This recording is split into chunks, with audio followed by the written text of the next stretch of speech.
The polls are dead. Long live the polls. Okay, as a reminder, in 2012, Barack Obama outperformed the polls. But in 2016 and 2020, polls underestimated support for Donald Trump. And in the 2022 midterms, Democrats exceeded polling expectations almost across the board. So what are the polls saying now? And have they gotten any better at polling, those polls?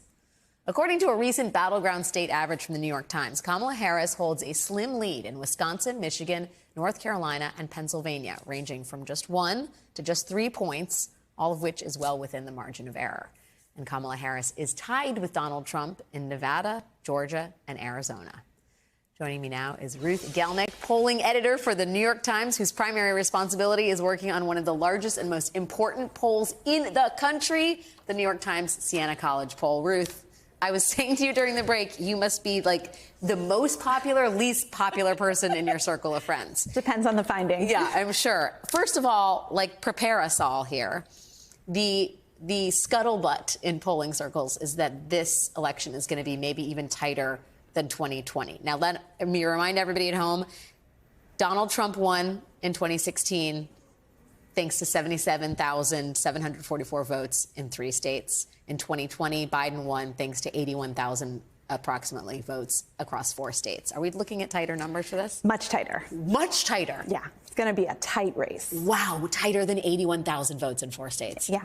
That's terrifying. Okay, can we talk a little bit about what that practically means? I mean, when you're talking about undecided voters, for example, are there truisms about what that group of people looks like across these battleground states? This year, yes. I mean, compared to historical undecided voters, the group is a little bit different this year, but there is a sort of truism across states this year, which is that we're talking about younger voters, non-white voters, black voters, and Latino voters. And that's pretty consistent across states. And what sort of, like, beyond being undecided, is it they care generally about certain issues over the other and they're not hearing those issues? Is it they're not paying attention to, you know, the ins and outs of the political cycle? What can you tell us about their behaviors? Yeah, I mean, they are generally low information voters, voters who are not as engaged as the sort of more polarized voters who already have views, but they also care deeply about the economy. The economy is absolutely issue number one above anything else. What does that mean when we say the economy? To those voters, is it taxes? Is it inflation? Is it wages? Like, what is it? You know, we mostly hear about inflation, but I think it really depends. But inflation is the big thing. People are really feeling that burn at the grocery store, at the gas pump, and they really want a candidate that's going to answer that for them. Can you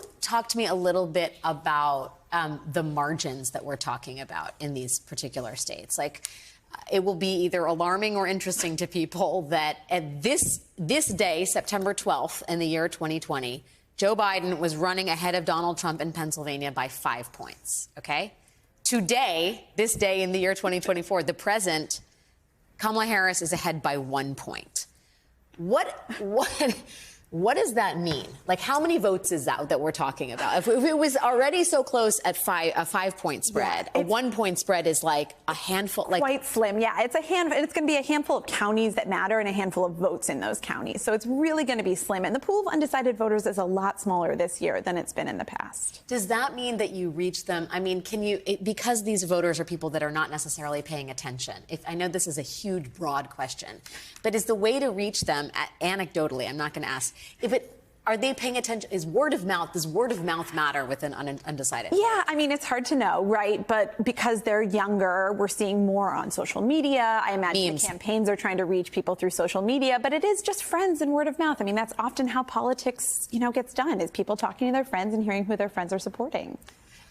How good are the polls, Ruth? I know I'm talking to someone who's has a vested interest in them being good, and you guys are the, gold standard here.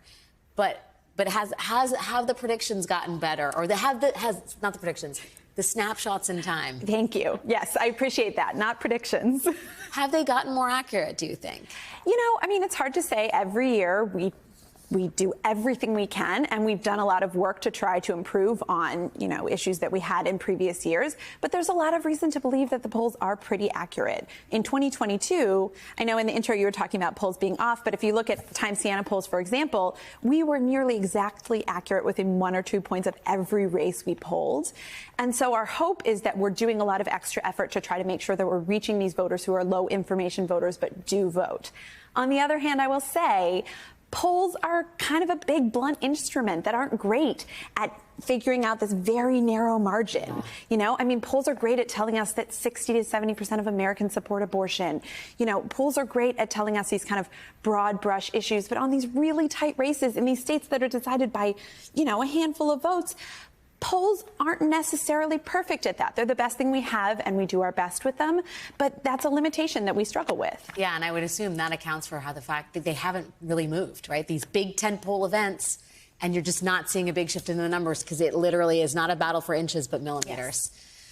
Oh, Lordy. Ruth Egelnik from the New York Times, the most popular person, the least popular person. We don't know whether you're going to be either what you're going to be in your circle of friends, but we really deeply appreciate the work that you're putting in. Thanks for joining me tonight. Thanks for having me.